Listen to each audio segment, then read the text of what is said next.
কেমন আছেন আপনারা? জিজ্ঞেস করলাম এই কারণে, কারণ আজকের দিনে দাঁড়িয়ে আশেপাশে যাকেই দেখছি সে দুঃখী আর ব্যাকুল। সে ভাবে সংসারে সব থেকে বেশি দুঃখ শুধু তার জীবনেই আছে, সব থেকে বেশি সমস্যা তার জীবনেই আছে। সংসারে এমন কেউ নেই যার জীবনে কোনো সমস্যা নেই, আর সংসারে এমন কোনো সমস্যা নেই যেটার সমাধান মানুষের কাছে নেই। কিন্তু সেই সমাধান খোঁজার জন্য নিজের বন্ধ দ্বারগুলিকে খুলে এগিয়ে যেতে হবে, সাহস করে এগিয়ে যেতে হবে। কিন্তু কিছু মানুষ কি করে, নিজের মাথায় হাত দিয়ে কোনো এক কোণায় বসে নিরাশ হয়ে নিজের ভাগ্যকে তিরস্কার করে। না, এটা কখনোই করবেন না।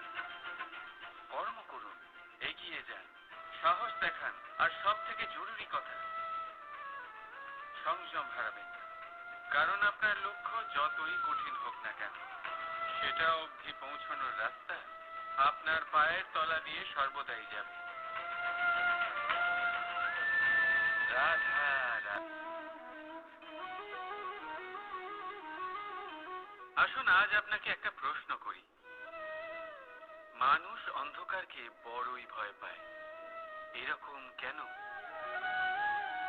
এটার উত্তর হলো এই যে এই অন্ধকারে মানুষ কিছুই দেখতে পায় না, সামনেও দেখতে পায় না, পেছনেও দেখতে পায় না, আশেপাশে কি আছে তা বুঝতেই পারে না। না নিজের পথ দেখতে পায়, না নিজের লক্ষ্য। এই কারণে নিজের বিশ্বাস হারিয়ে ফেলে সে, আর এই কারণে ভয় পেয়ে যায়। চলুন আপনাকে আরো একটা প্রশ্ন করি। এই সংসারে কি এতটাই অন্ধকার আছে যে এই প্রদীপের অস্তিত্ব লুকিয়ে রাখতে পারে? না, উল্টে এই প্রদীপ অন্ধকারকে আহ্বান জানায়। নিজে জ্বলে সংসারকে আলোকিত করে এই ছোট্ট প্রদীপ। এবারে যখন এই ছোট্ট প্রদীপ অন্ধকারকে ভয় পায় না, তাহলে আপনি কেন অসফলতাকে ভয় পান? আপনার অন্তরে একটা অমর আত্মা আছে, শুধু দরকার ওই আত্মাকে জাগিয়ে তোলা। নিজের অন্তরের এই আত্মাকে জাগ্রত করে দেখুন, সব স্পষ্ট দেখতে পাবেন। রাধা রাধা। প্রেম, এই প্রেম মানুষকে দিয়ে কি না করাতে পারে। বড় বড় কাজ করাতে পারে, বড় বড় বাধা পার করাতে পারে। চাইলে মরুভূমিতে কুয়ো খোঁড়াতে পারে, পর্বত পার করাতে পারে, প্রতিটা অসম্ভব কার্য সম্ভব করাতে পারে।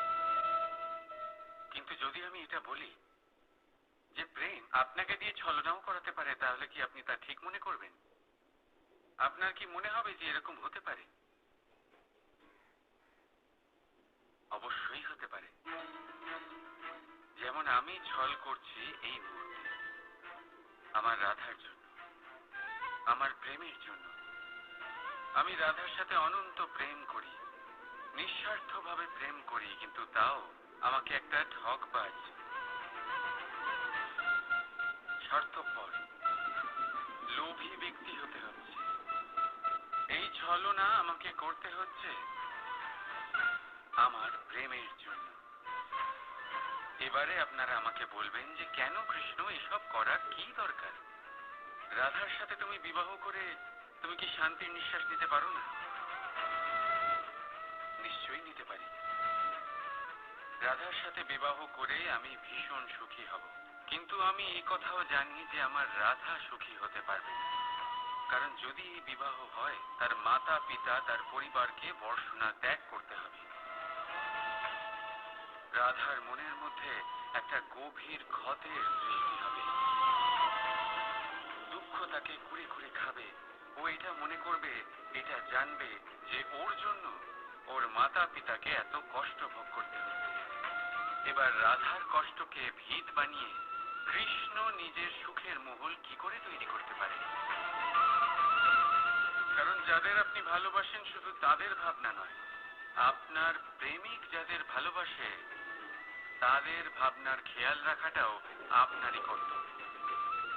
আর কখনো কখনো নিজের প্রেমকে উঁচুতে উঠতে দেখতে গেলে আপনাকে নিজেকে নিচে নামতে হবে। এমন কোনো কাজও আছে যা আপনাকে আপনার প্রেমের জন্য করতেই হবে।